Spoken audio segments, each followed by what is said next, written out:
Nous avons chacun notre propre perception de la réalité.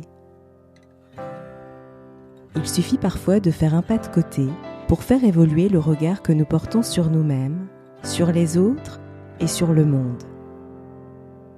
C'est ce qui m'a conduit à créer le podcast Il y avait une fois.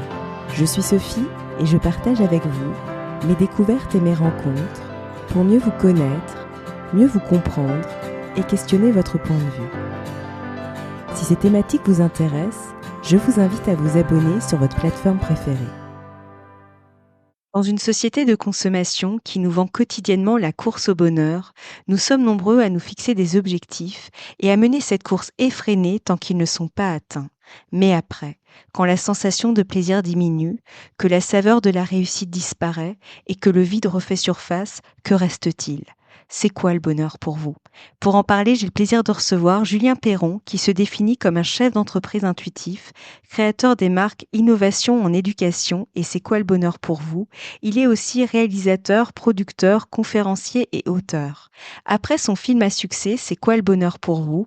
Aux 2 millions de spectateurs, Julien, dyslexique et dysorthographique, signe ses premiers ouvrages C'est quoi le bonheur pour vous ? En chemin vers soi et C'est quoi le bonheur pour vous ? En quête de sens, paru aux éditions Erol.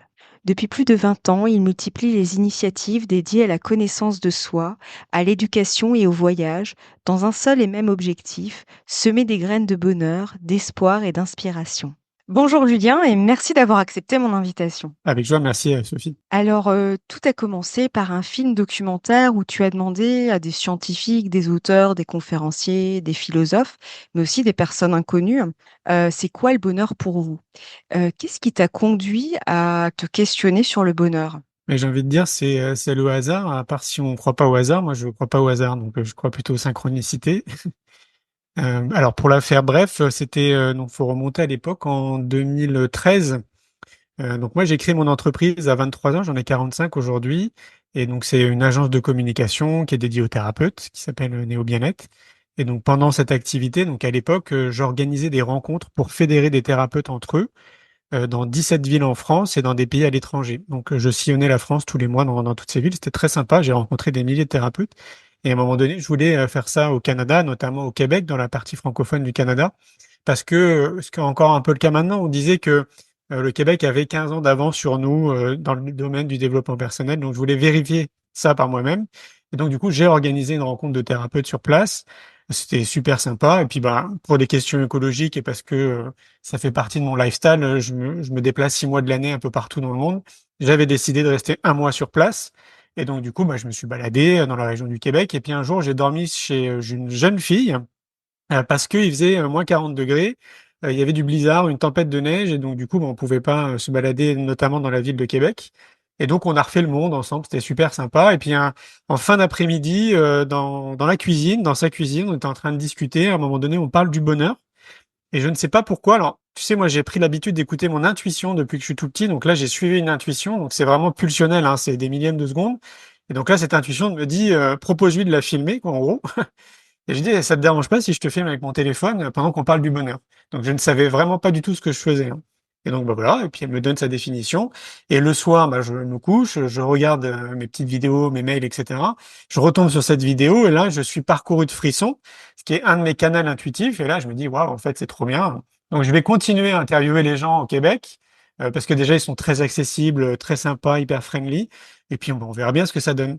Et pour raccourcir, mais vraiment beaucoup, du coup, ça m'a amené après, pendant 4 ans, à interviewer 1500 personnes dans 25 pays, à leur poser la question, c'est quoi le bonheur pour vous? Parce qu'en réalité, je me suis fait embarquer, tu sais, par cette question, je me suis fait embarquer par l'énergie du bonheur. C'était vraiment passionnant, en fait, de discuter avec toutes ces personnes autour du bonheur à travers le monde. Et puis c'est au bout de 4 ans où j'étais vraiment fatigué parce qu'il n'y avait pas d'équipe de tournage, j'étais tout seul, avec 20 kilos de matériel, avec, tu sais, les lampes et tout, machin, avec un drone dans le dos. À l'époque, le DJI blanc, je sais pas si tu connais, mais super lourd. Et donc du coup, bah, je suis fatigué. Je me dis qu'en fait, je pourrais interviewer des gens toute ma vie. Et c'est là où je décide d'en faire un film. Mais bon, moi, je j'ai pas de diplôme. Enfin, j'ai zéro diplôme. Je suis dyslexique et dysorthographique. J'ai arrêté mes études, bah, en gros, après le bac. Et je n'imagine pas un jour faire un film. Mais par contre, encore cette intuition qui me dit, vas-y, fais quelque chose. Et encore une synchronicité, ben, au moment où je me dis, tiens, il faudrait que je tombe sur quelqu'un qui soit passionné de cinéma et qui me file un coup de main, j'ai mon téléphone qui sonne à la maison, enfin au bureau précisément, et là j'ai un jeune homme qui me dit, bonjour, je m'appelle Laurent Quéra, j'ai 15 ans d'expérience dans le monde du cinéma, je suis tombé sur votre entreprise, je dois faire un stage de 3 mois dans l'audiovisuel, est-ce que vous avez besoin de compétences en audiovisuel? Et je lui dis, Laurent, je sais pas si vous avez au bon moment, je suis en train de réfléchir à faire un film que je vais appeler sûrement C'est quoi le bonheur pour vous, parce que j'ai interviewé 1500 personnes en leur posant cette question. Et là, je l'entends se marrer au téléphone, et il me dit, vous savez, c'est rigolo, moi j'ai fait un court métrage il y a 15 jours que j'ai appelé C'est quoi le bonheur pour vous? Je dis, c'est dingue quand même ça, Laurent, il faut qu'on se rencontre. Énorme. Et donc, du coup, voilà, il a fait son stage. Finalement, c'était pas suffisant pour créer le film ensemble. Donc, il est devenu salarié dans la boîte.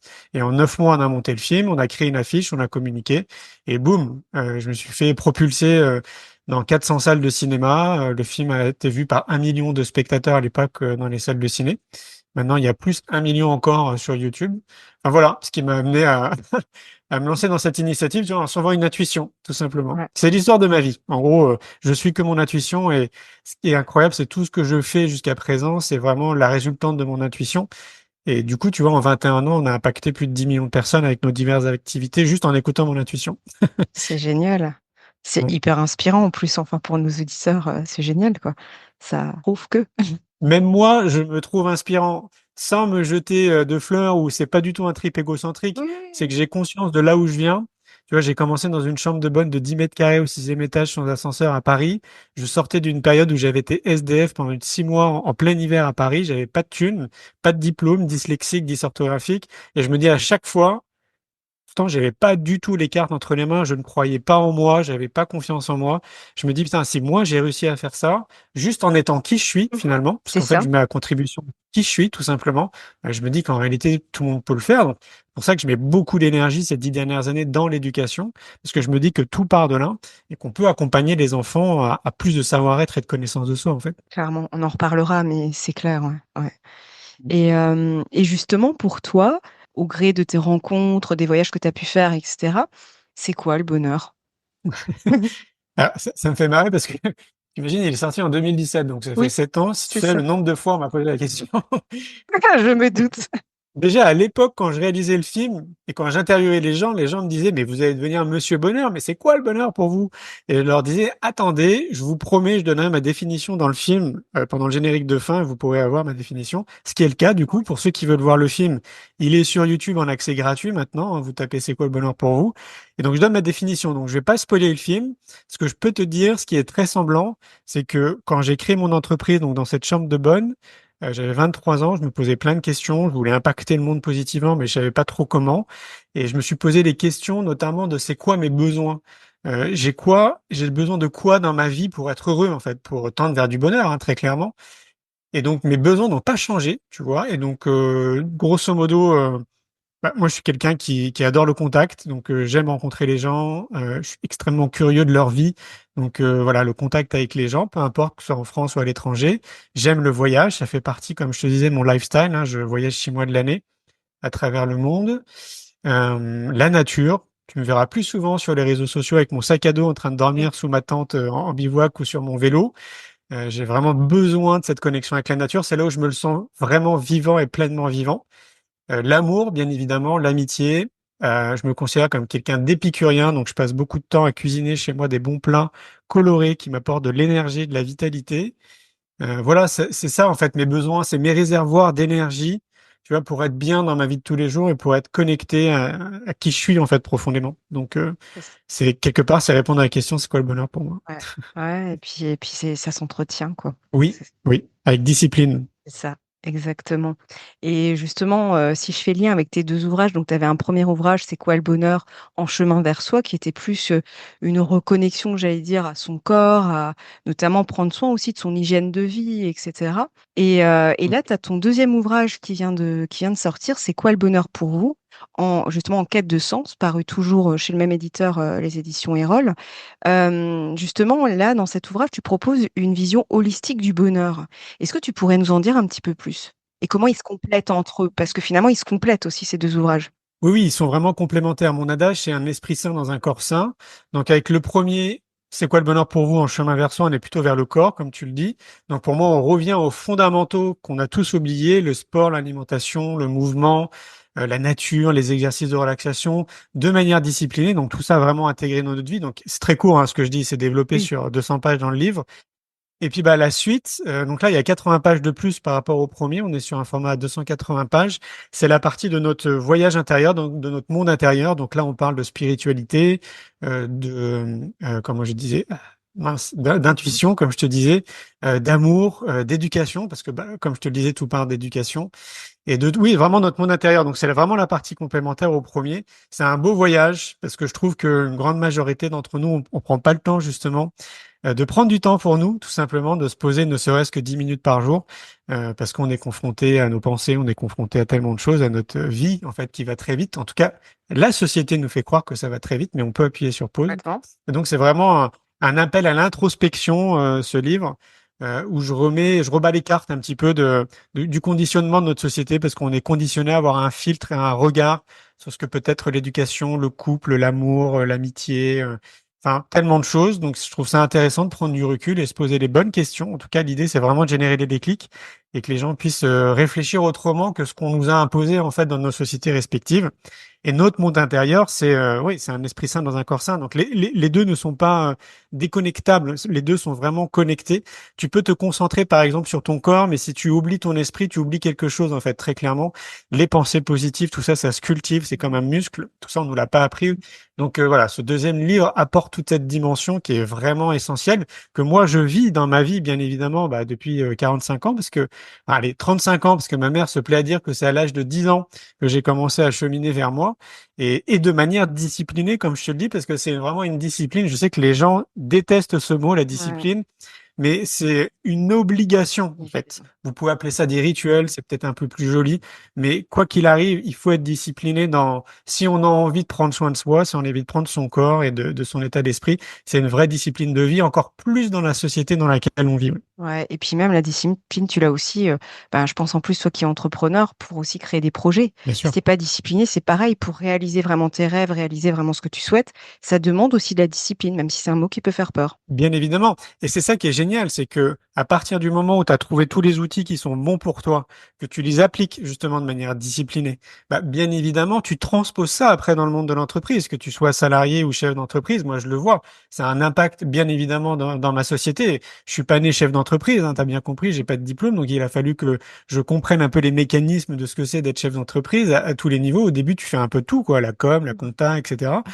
Et puis, bah, bien évidemment, après, tu apprends à déléguer. Donc, moi, j'appelle ça le cerveau collectif, c'est de s'entourer Mmh. vraiment des bonnes Ouais. personnes. Tout ça, tu l'apprends au fur et à mesure. Mais je pense que mon entreprise ne serait pas florissante si, justement, je prenais pas soin de moi. Je crois que enfin, ça serait quasi impossible, en fait, vu l'énergie et le temps que ça me demande. Parce qu'on est vraiment très loin des 35 heures par Ouais. semaine, hein. Je pense que c'est largement le double. Mais je compte pas parce que je m'éclate, en fait, dans ce que je fais. Ouais. Mais ça serait impossible, ouais, vraiment impossible. Donc, oui, quand tu prends soin de toi, que tu as compris tout ce qui est bon pour toi, tu l'appliques après dans le monde professionnel aussi. Ouais et justement pour revenir à l'éducation, en quoi peut-elle avoir une incidence, notamment sur notre perception du bonheur justement? Et d'ailleurs j'allais dire, tu concentres beaucoup d'énergie autour de l'éducation et notamment l'éducation des enfants. Oui, bien sûr, parce que bah, comme je te le disais, je suis convaincu que tout part de l'éducation. Et quand je dis l'éducation, pour moi, je ne pointe pas l'éducation nationale du doigt, même si ça en fait partie. Pour moi, c'est un projet sociétal. Donc, c'est vraiment à tous les niveaux. C'est politique, médiatique, donc le mainstream, bien évidemment l'école, les parents. Enfin, c'est vraiment un grand projet. Pour le coup, on passe quand même une grande partie de notre vie à l'école. En tout cas, quand on est plus jeune, on est plus de temps à l'école qu'avec nos parents. Donc, il se passe beaucoup de choses à l'école. Et je pense que sur les bancs de l'école, ce qui est déjà le cas, hein, je voudrais rassurer les gens, parce que du coup, bah, comme tu le disais, je suis très impliqué là-dedans, que ce soit de manière transversale d'ailleurs, que ce soit au sein du ministère, des enseignants de l'éducation nationale, des ONG, avec l'ONU, enfin bref, je suis vraiment très très impliqué. Je vois que les choses bougent et vont dans ce sens-là. Donc ça, c'est vraiment très positif. Donc c'est quoi le sens? C'est le savoir-être et la connaissance de soi. C'est vraiment la direction que tout le monde est en train de prendre. Maintenant, on est en France, donc nous ici, il faut être extrêmement patient. On met toujours 15 à 20 ans pour mettre en place des choses. Donc voilà. Mais par contre, la direction est bonne. Donc oui, je crois que comme moi je le vis depuis que je suis gamin, je vois vraiment l'impact que ça peut avoir. qu'est-ce qui m'a amené à créer mon entreprise à 23 ans? C'est parce que je me connaissais parfaitement. Je connaissais mes talents innés. Je savais en fait qui j'étais. Je sentais qu'il fallait que j'apporte donc ce que je suis pour quelque chose qui me dépasse, donc pour l'humanité, pour la planète. Je savais ce qui me mettait en joie. Donc par exemple, tu vois, tout ce que je fais dans mes activités pro et perso, c'est tout le temps animé par la joie et par l'amour. Autrement dit, je me connaissais. Et donc, bah déjà, en fait, ça, c'est un gain de temps énorme dans notre société quand tu penses que peut-être 80% des gens ne se connaissent pas et passent totalement à côté de qui ils sont parce qu'on a été conditionné. Et donc ça, pour moi, c'est voilà un des éléments déjà qui est hyper important. Au-delà de ça, dans notre société, ce qui est quand même très français aussi, c'est que l'ensemble de nos études, là, pour reprendre les études, est très concentré sur notre savoir, donc sur les connaissances, sur notre cerveau, et on est déconnecté de notre corps. Moi, la chance que j'ai eue, c'est que j'ai fait du kung-fu pendant 14 ans, donc ça m'a reconnecté à mon corps. Ça m'a amené d'ailleurs à être champion de France en 99. Et donc, du coup, j'ai pu vraiment allier le corps et l'esprit et voir l'importance de faire passer une information à travers la connaissance du corps, à travers une expérience en réalité physique, quoi. Et on le sait, hein, d'ailleurs, hein, toutes les études le montrent. On apprend 100 fois plus en vivant des expériences. Donc, le bonheur, c'est vraiment une notion qui s'apprend. On a des outils, en fait, pour apprendre ça aux enfants le plus tôt possible, qu'ils le vivent, en fait, à travers des expériences. C'est d'ailleurs pour ça, moi, que j'ai créé le jeu de cartes. C'est quoi le bonheur pour vous? Pour que les gens puissent vivre des expériences et qu'ils s'éclatent, tu vois, autour du bonheur. Donc ça, c'est le deuxième point qui est important, c'est oui, en fait, tout ça, ça s'apprend, ça se vit à travers le corps, et après, ça transforme totalement notre réalité, notre perception de la vie à travers tout, c'est-à-dire les perceptions des événements, les relations sociales que tu as avec les autres, ta perception de toi-même, ta perception de ce que c'est l'amour, l'amitié, la politique, l'économie, enfin tout en fait. Du coup, ça développe davantage notre esprit critique parce qu'en fait, on est bien, on dégage beaucoup d'espace dans notre tête et donc du coup, ça nous permet d'être beaucoup plus euh, j'allais dire vibrant à tout ce qui se passe autour de nous et plus connecté avec qui on est profondément. Et ça, bah, franchement, moi, je rêve que l'ensemble de notre société soit comme ça. Donc, c'est pour ça que je mets beaucoup d'énergie à créer cet écosystème innovation en éducation, donc qui regroupe un magazine papier, un congrès qui existe depuis 6 ans, un podcast, etc., pour aller toucher les gens à tous les niveaux. Donc, pour ceux qui aiment bien écouter le podcast, ceux qui aiment bien regarder les films, il y a le film L'école de la vie. Ceux qui veulent venir dans des événements, il y a le congrès innovation en éducation. Ceux qui préfèrent lire, bah, il y a le magazine Innovation en éducation, tu vois, de toucher tout le monde à travers tous les sens, donc de semer les graines pour que les gens se rendent compte, d'une part, qu'il y a énormément d'acteurs qui se bougent dans le monde de l'éducation. Ça, on s'en rend pas compte, mais c'est gigantesque, c'est une boîte de Pandore. Et dans un deuxième temps, qu'il y a plein d'outils pour accompagner les parents et les enfants, mais qu'on ne connaît pas. Et donc, c'est un peu notre vocation maintenant depuis 10 ans, c'est de mettre en lumière tout ce qui se passe pour rassurer les gens et pour leur montrer que notamment le bonheur, ça s'apprend. La connaissance de soi, on peut l'intégrer le plus tôt possible. Et il y a déjà des enseignants qui le font, ils sont plus de 50%. S'il y a 1 million de salariés, imagine, c'est à peu près 500 000 enseignants qui essayent d'amener ça dans leur classe depuis au moins une bonne dizaine d'années. Donc voilà pourquoi en fait le bonheur est très important.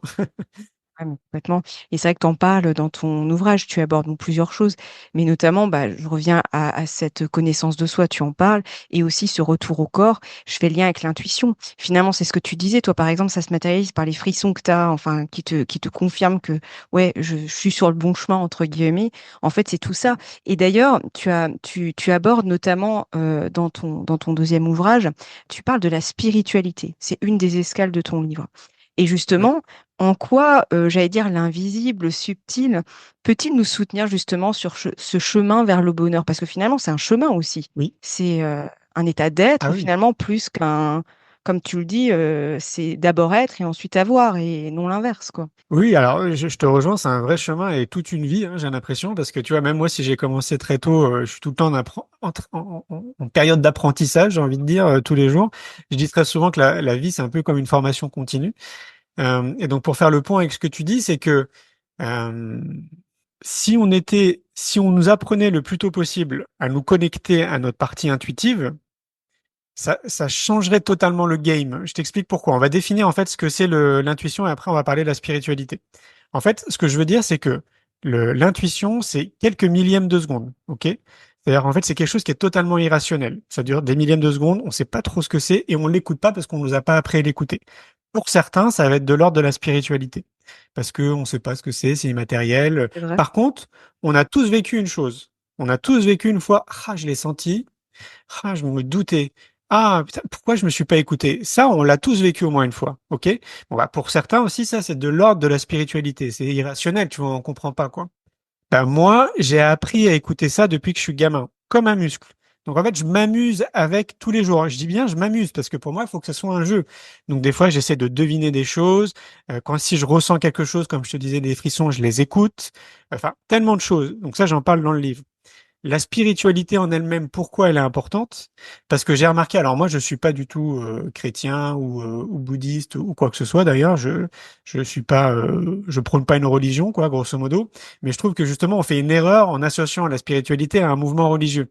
Complètement. Pour moi la spiritualité, je vais te dire comment je la vis, c'est comme je te le disais en pleine nature. Moi je me sens connecté à tout le vivant en fait dans la nature. Je considère la nature comme une frangine et donc, je la respecte du mieux que je peux. Typiquement, quand je me pose en bivouac avec ma tante, je remercie les énergies des lieux dans lesquels je me trouve, à haute voix ou dans ma tête, avant de me poser. Parce que je suis convaincu qu'il y a des énergies en fait autour de moi et que potentiellement elles peuvent prendre soin de moi pendant la nuit. Et je les remercie quand je pars. Quand j'étais petit, je faisais des câlins aux arbres. Je ne savais pas pourquoi. Maintenant, on appelle ça de la sylvothérapie. Donc, les scientifiques se sont intéressés à tout ça. On montre vraiment les bienfaits associé à faire un câlin aux arbres, tout simplement en se baladant dans une forêt, hein. Vous n'êtes pas obligé de faire un câlin aux arbres, mais on sent en fait qu'il y a vraiment des études scientifiques qui nous montrent les bienfaits dans notre corps et pour notre cerveau. Euh, Typiquement, quand je me balade dans la nature, moi, je vais retourner. Je sais pas si je vois un scarabée qui est retourné, je vais le remettre sur les pattes. Si je vois qu'il y a une guêpe qui est en train de se noyer, je vais la sortir de l'eau, etc., etc. Et qu'est-ce qui se passe? En fait, je me rends compte avec les années, et il y a plein de personnes qui pourraient te témoigner de ça, qui viennent avec moi en rando. En fait, les animaux me considèrent aussi du coup comme leur frangin. Et donc, ils viennent me voir, tu vois. Des fois, c'est une biche qui vient à côté. Enfin, parfois, c'est assez hallucinant, hein. On dirait vraiment un film, tu sais, que tu peux aller voir à la télé. Et c'est juste magique à vivre, quoi. J'ai des animaux qui se posent sur moi, etc. Donc ça, c'est ma forme de spiritualité. Moi, je suis convaincu vraiment que de cultiver la foi en quelque chose, peu importe ce que c'est. Certains vont appeler ça Bouddha, d'autres Jésus, d'autres de l'énergie, d'autres l'univers, peu importe ce que c'est. Mais avoir la foi qu'il y a quelque chose qui nous dépasse, et pourquoi pas en fait? Pourquoi il n'y aurait pas quelque chose qui nous dépasse, une énergie quelque part, tu vois? Eh ben, plein d'études scientifiques aussi nous ont montré maintenant, c'est super intéressant de voir que les gens qui cultivent une forme de foi, et là je pense notamment aux zones bleues et toutes les études qui est autour des zones bleues, eh ben, ces gens-là ont une espérance de vie qui est beaucoup plus importante que ceux qui pensent que notamment après la mort, on ne sait pas trop ce que c'est, donc du coup ça fait peur, quoi. Parce qu'ils ont la foi, ils se disent pourquoi pas, peut-être que ça va être cool après la mort. Vu qu'on ne sait pas trop comment ça se passe, autant imaginer que ça va être positif. Mm. Et voilà, et je démontre à travers le livre, à ma manière, justement, qu'on a tout intérêt, chacun à notre niveau, parce que ça a chacun de cultiver sa propre spiritualité, hein. Moi, je veux imposer rien à personne, mais par contre, j'encourage vraiment les gens à avoir la foi. Ça peut être la foi en eux, déjà, tout simplement, ce qui est déjà énorme, mais C'est déjà aussi la foi en énorme. quelque chose. Mm. Oui, la foi en quelque chose qui nous dépasse, bah oui, en fait, ça montre que ouais, que la vie est quand même assez différente. Je vais clôturer là-dessus. Moi, ce que j'imagine, tu vois, c'est que on est tous connectés les uns avec les autres. Ouais, c'est ce Donc que j'allais j'imagine dire.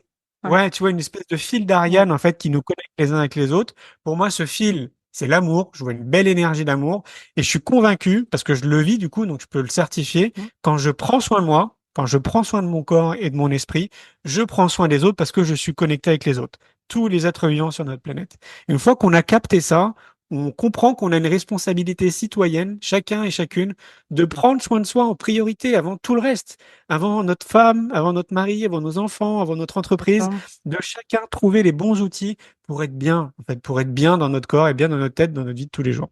Et en plus, tu inspires les autres parce que comme tu le fais et Oui, que les gens voient aussi autour de toi, j'allais dire les bienfaits de tout ça, de tout cet écosystème, finalement, bah, en fait, ça fait un peu un effet domino, donc c'est génial.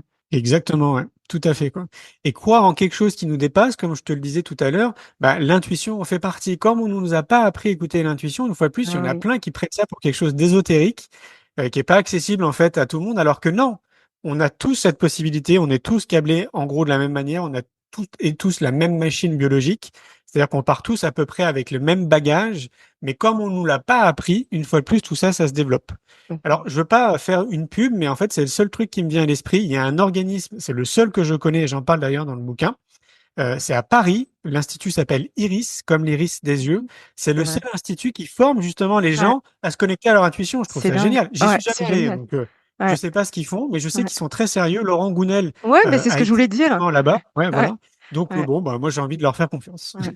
Ouais, je te rejoins et justement, quel serait ton mot de la fin pour clôturer notre échange? Eh ben, tu sais, une fois quand je me baladais, c'était, j'étais gamin, hein, je pense que j'avais 12-14 ans, on était dans une braderie ou quelque chose comme ça avec ma mère, et je suis tombé sur une citation en marchant, qui est celle de Gandhi, qui dit: «Sois le changement que tu veux voir dans le monde». Et en fait, moi, ça m'a vraiment interloqué. Et je me rappelle, j'avais déjà des discussions profondes avec ma mère à l'époque. Et donc, du coup, je l'ai chopé sur sur ce truc-là. Et je dis, waouh, c'est quand même génial et tout. Enfin, ça me parlait beaucoup. Donc, on a un peu dialogué là-dessus. Je me rappelle plus ce qu'on s'est dit, mais on a tchatché. Elle m'a tellement inspiré, en fait, cette citation, qu'elle me suit partout. Elle est encadrée dans mon bureau.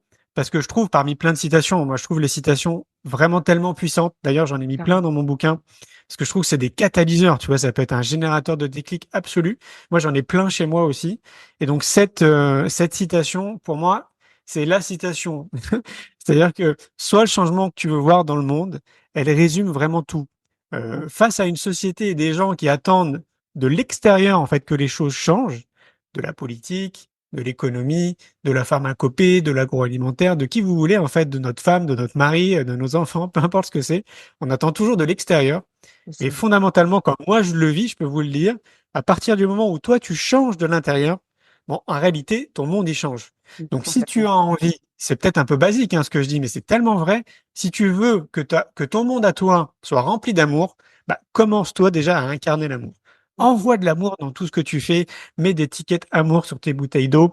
Cuisine avec amour. Quand tu discutes avec quelqu'un, mets de l'amour dans ta discussion. Mmh. Tout ce que tu fais, si tu écris un mail, mets de l'amour, tout, mets de l'amour, cette énergie d'amour, mets-la dans tout ce que tu fais, et tu vas voir qu'étonnamment, ton monde, justement, tout ce que tu vas voir dans ton monde va représenter l'amour. Tu vas voir des petits cœurs partout, tu vas te balader dans une forêt, tu vas voir une feuille en forme de cœur, tu seras, je sais pas, dans une rivière et d'un coup, il y aura un caillou en forme de cœur. Tout ce qui va symboliser l'amour, en fait, cette énergie, tu vas la voir de plus en plus dans ta vie. Et moi, je crois vraiment à ça parce que je le vis une fois de plus dans Mmh. ma vie de tous les Mmh. jours. C'est pas anodin, je pense que je donne l'amour parce que l'amour, c'est une énergie que je mets justement dans tout ce que je fais. Et je suis convaincu que c'est l'énergie universelle, quoi. Ah mais clairement. Donc, soit le changement que tu veux voir dans le monde, pour moi, je te dis une fois de plus, ça résume tout. Donc, vraiment, incarnons du mieux qu'on peut, chacun de notre côté, chacun à notre niveau, chacun avec notre énergie, nos potentiels, avec patience et amour, incarnons le changement qu'on a envie de voir dans notre société. Mmh et puis ça arrête finalement de vouloir contrôler l'extérieur, on le contrôle pas. On revient à soi et Impossible. ça reprend du coup, on reprend un peu, ben, «les manettes» quoi, entre guillemets, mais en partant de soi, quoi. Exactement. Ouais, Exactement. On reprend les manettes de notre vie, quoi. Faut ouais. arrêter de croire que c'est pas possible d'arriver, parce qu'il y a des gens qui vont me dire très souvent, oui, mais bon, ça va, moi j'ai 60 ans, c'est bon, c'est trop Pas compliqué d'âge, pour moi. Mais non, pas du tout. Mais j'ai tellement d'exemples autour de moi de gens qui reprennent les rênes de leur vie à n'importe quel âge. c'est ça.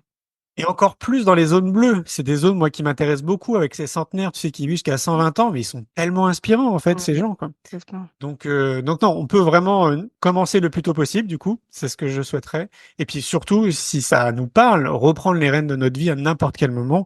Et donc, on peut incarner cette vision. Ouais. C'est possible.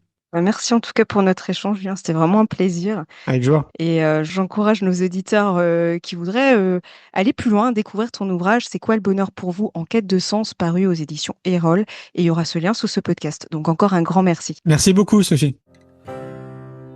Si vous avez aimé cet épisode, n'hésitez pas à lui laisser 5 étoiles sur Apple Podcast ou un pouce sur YouTube. Et surtout, abonnez-vous sur votre plateforme d'écoute préférée pour ne manquer aucun épisode. Je vous souhaite une très belle journée ou une très belle soirée et vous donne rendez-vous dans 2 semaines. À bientôt!